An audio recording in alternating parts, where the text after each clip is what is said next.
Mwaramutse neza igitondo cyiza mwebwe mudukurikiye muri hirya no hino mu bice bitandukanye amakuru menshi cyane azindutse avugwa yaba mu Rwanda ndetse no mu karere k'ibiyaga bigari akomeje kuvugwa cyane ni isinywa ry'amasezerano hagati ya Repubulika y'u Rwanda ndetse na leta ya Congo, amasezerano agomba gushyirwamo umukono na Perezida Paul Kagame na Perezida Felix Tshisekedi i Washington DC muri Leta Zunze Ubumwe za Amerika. Gusa reka tuganire ku makuru akomeye cyane azindutse avuga kuri Brian Kagame. Uyu ni bucura bwa Perezida Paul Kagame, akaba aherutse kuba suriyetona cyangwa se kwinjira mu ngabo z'igihugu cy'u Rwanda RDF, Rwanda Defense Force, mu gisirikare cy'u Rwanda. Amakuru yitirwa cyane aravuga kuri Brian Kagame mu gitondo cyo kuri uyu wa gatatu ukwezi kwa 12/25. Hari n'abakomeje kugenda bambaza atese uriya ntaribuze kujyana n'umukuru w'igihugu cy'u Rwanda i Washington DC muri Leta Zunze Ubumwe za Amerika. Reka byose tuze tubigaruke mu kanya gatoya, ariko mbere gato yuko tuganira kuri Brian Kagame, reka mbanze mbabwire uko hirya no hino rero byifashe mu makuru atandukanye akomeje kugenda avugwa mu buryo bw'inshamake.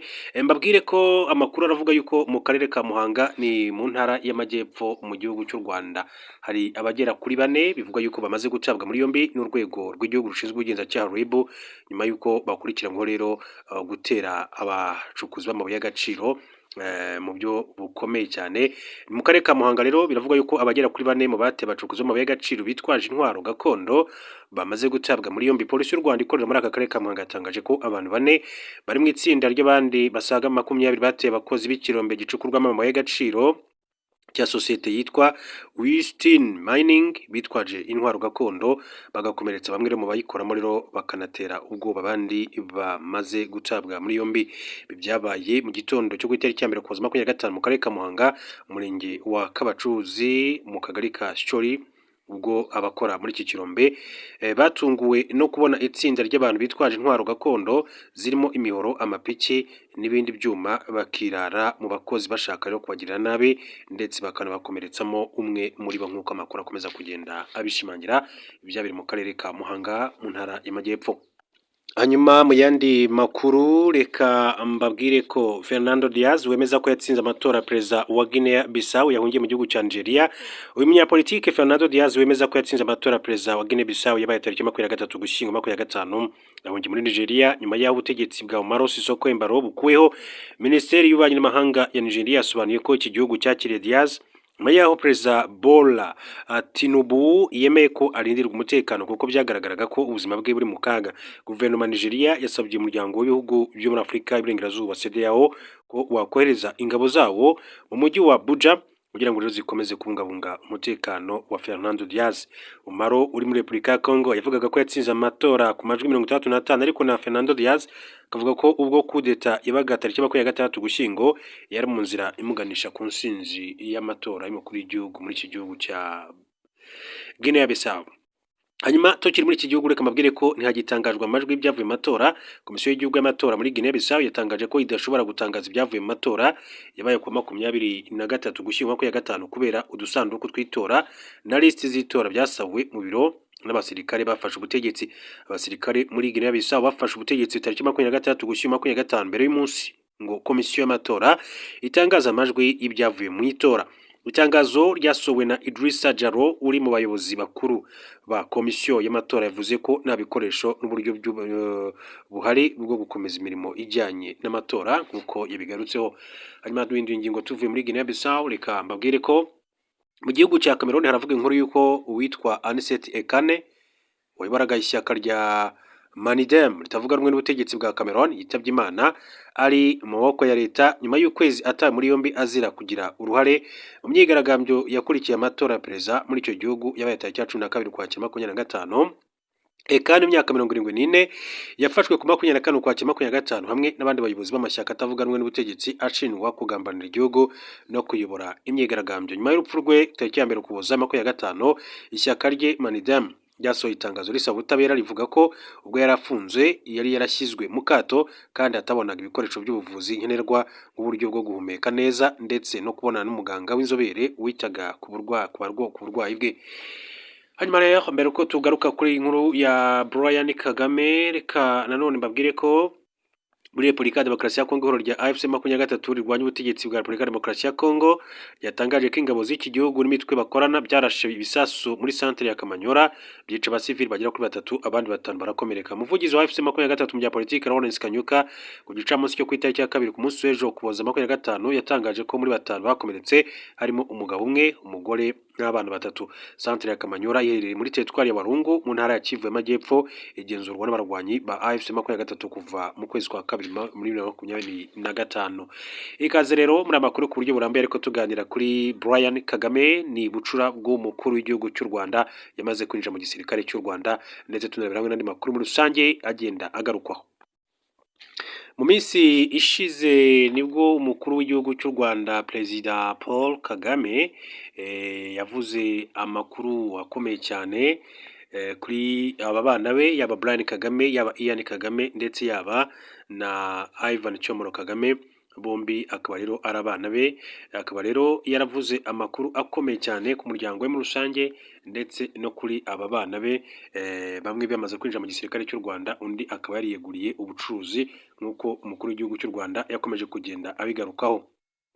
Hanyuma rero mu kiganiro umukuru w'igihugu cy'u Rwanda aherutse kugira, akaba yaravuze kuri ku muryango we, aho Perezida Paul Kagame yagaragaje ko umuryango we uri mu bimutera imbaraga ndetse zo gukora ibyo akora, anashimangira uko yaharaniye ko abana be bakura batiyumva nk'abana b'umukuru w'igihugu kugira ngo rero bazagire icyo bimarira. Hanyuma ku munsi w'ejo ku itariki ya 4 nibwo biteganyijwe ko Paul Kagame na Perezida Felix Tshisekedi bashyira umukono ku masezerano i Washington DC muri Leta Zunze Ubumwe za Amerika. Hari abakomeje kugenda babaza ati ese Brian Kagame baraza kujyana, Ian Kagame baraza kujyana. Mbibutse ko uyu witwa Ian Kagame nawe n'umwana wa gatatu umukuru w'igihugu cy'u Rwanda, nawe yamaze kwinjira mu gisirikare cya RDF, niwe yabanjije Brian Kagame, ariko we n'udasanzwe ari no mu mutwe ushinzwe kurinda abayobozi bakuru, harimo n'umukuru w'igihugu cy'u Rwanda. We birashoboka cyane ko rwose atari buzi kumusiga, rwose bagomba kujyana i Washington DC muri Leta Zunze Ubumwe za Amerika. Kuri Brian Kagame ntabwo turamenya amakuru arambuye ku bijyanye n'urwo ruzinduko rw'umukuru w'igihugu ndetse nabo bajyanye. Hanyuma rero kuri ibi umukuru w'igihugu cy'u Rwanda bigarutseho mu kiganiro y'amakuru cyawe ku itariki 27 Ugushyingo 2025, Perezida Paul Kagame na Madame Jeannette Kagame bafitanye abana 4 barimo 3 b'abahungu n'umukobwa ndetse n'abuzukuru 2. Yavuze ko mu byo akora byose yishimira kuba ari kumwe n'umuryango we kuko asanga nta kosa ntako bisa. Ati kuba rero wishimanye n'abo mu muryango wawe, ati nishimira umuryango, mba mbona ntako bisa iyo uri kuganira n'abana bakina batagize ikibazo ngo bakomereke nk'amaguru yabo, intoki zabo n'ibindi. Ati babishimishije, ati mu gukora ibyo uba ushaka ngo abana bawe rero ubwo bari gukura babe abantu basanzwe mu buzima busanzwe. Yavuze ko akunze kuganiriza abana be uko ari 4, akabasangiza ku byo yanyuzemo nk'umuryango guhera mu bwana bwe kugeza uyu munsi, mu rwego rwo gukomeza kubatera ingabo mu bitugu, bagakura bazi byinshi cyane, ariko nabo bashobora rero gukora byinshi bishingiye ku mahitamo yabo. Yemeje ko mu rwego rwo kubarera neza yakunze kugerageza rero kubakuramo ko bakura biyumva nk'abana b'umukuru w'igihugu, ahubwo bagomba rero gukura biyumva nk'abandi bantu basanzwe. Ati ikintu cyo gukura nk'abahungu ba perezida n'umukobwa wa perezida ntabwo gifite agaciro cyane, ugerageza kubibakuramo binyuze mu biganiro uko nshoboye. Ati bagomba rero gukura nk'abantu basanzwe, niba bashaka kuba perezida ati ku giti cyabo bakazababo icyo bashaka rero, ati kuba cyo niba ntacyo bazaba cyo ubwo bikaba bibareba, ati bakamenya uko babana nabyo. Yongeye kandi gushimangira kandi ko umuryango ari wo umuha imbaraga zo gukora inshingano ze. Ati gusa umuryango ugize igice kinini cyane cy'ubuzima bwanjye, umpa imbaraga zo gukora ibyo nshobora gukora nta ngingimira. Mu minsi ishize Perezida Paul Kagame yavuze ko yifuzaga ko abana be b'abahungu uko ari 3 bose bajya mu gisirikare, ariko imfura Ivan Cyomoro Kagame iramuhakanira, imubwira ko yifuza gukora ubucuruzi n'ishoramari. Kuri Brian Kagame na Kapiteni Ian Kagame babarizwa mu ngabo z'u Rwanda. Icyo gihe yanavuze ku bikunze kugarukwaho ku mbuga nkoranyambaga, bavuga ko ari gutegura umukobwa we Ange Kagame ngo azabe perezida, ashimangira ko adashobora kugira umuntu umukuru w'igihugu. Ati ntabwo nagira umuntu perezida, ntibibaho, wenda nawe ntanabishaka. Ati ni politike yabo ikwiye kujya muri puberi gusa. Yakomeje avuga ko abana be ari abanyarwanda nk'abandi, bakwiye rero kubaho mu buzima busanzwe nk'uko yagiye abigarukaho mu bihe bitandukanye n'umukuru w'igihugu cy'u Rwanda Perezida Paul Kagame. Hanyuma rero Perezida Paul Kagame yavuze ko yifuzaga ko abana be b'abahungu bagera kuri 3 bose bajya mu gisirikare ariko imfura ye Ivan Cyomoro Kagame iramuhakana imubwira ko yifuza gukora ubucuruzi n'ishoramari. Perezida Kagame yabigarutseho ubwo yaganirizaga abayobozi n'abanyamuryango ba Unity Club Intwararumuri ku itariki ya 8 Ugushyingo 2025. Brian Kagame bucura bwa Perezida Paul Kagame na Madame Jeannette Kagame yinjiye mu ngabo z'u Rwanda tariki ya 3 Ukwakira 2025 nyuma yo gusoza amasomo ya gisirikare mu ishuri rya Sandhurst Military Academy mu gihugu cy'Ubwongereza. Brian Kagame yinjiye mu gisirikare asangamo mukuru we Captain Ian Kagame kuri ubu ubarizwa mu ngabo z'u Rwanda, umutwe urinda abayobozi bakuru b'igihugu. Perezida Kagame yavuze ko yifuzaga ko abahungu be bose uko ari batatu baba abasirikare ariko mukuru arabyanga. Ati bamaze gukura ndababwira barabyemera ariko umwe aramakanira yabigiyemo gake arambwira ngo ariko uku siko numva nshaka kumera. Ndamubwira nti nawe kora ibyo ushaka, niba udashaka kubijyamo kora ibyo ushaka. Ndamubwira nti ese urashaka gukora iki?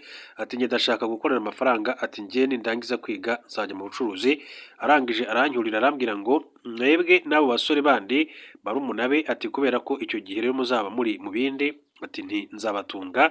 Ati ndashaka kuzabatunga reka njye muri ibyo namwe mujye mu byo mushaka.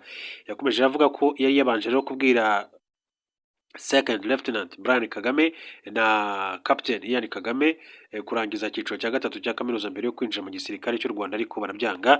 Ati babiri bajya mu gisirikare ndetse n'abanje kubabuza ngo babanze bige, babwira ngo bakorere masters ariko barambwira ngo ndeke babanze bajye mu gisirikare. Bati twabwiwe ko mu gisirikare habamo no kwiga kandi numvise atuwakurikira inzira nanyuzemo nubwo irimo ibibazo byinshi cyane ntacyo byaba bitwaye. Yakomeje rero agaragaza ko buri mwana we afite uburenganzira bwo kuba icyo ashaka kuba nk'undi mwana we umunyarwanda. Ati umwana w'umunyarwanda uwo yaba ari we wese harimo n'abanjye, ati bakwiye kuba icyo bashaka kuba cyangwa se gukora icyo bashaka gukora nk'uko Perezida Paul Kagame yagiye abigarukaho. Yanavuze rero kuri Ange Kagame uyu n'umukobwa we, asubiza rero abavuze ko ashaka kugira umukobwa perezida. Indi ngingo rero Perezida Kagame yagarutseho ni ijyanye n'ibikunze kugarukwaho ku mbuga nkoranyambaga bavuga ko ari gutegura umukobwa we Ange Kagame ngo azabe perezida.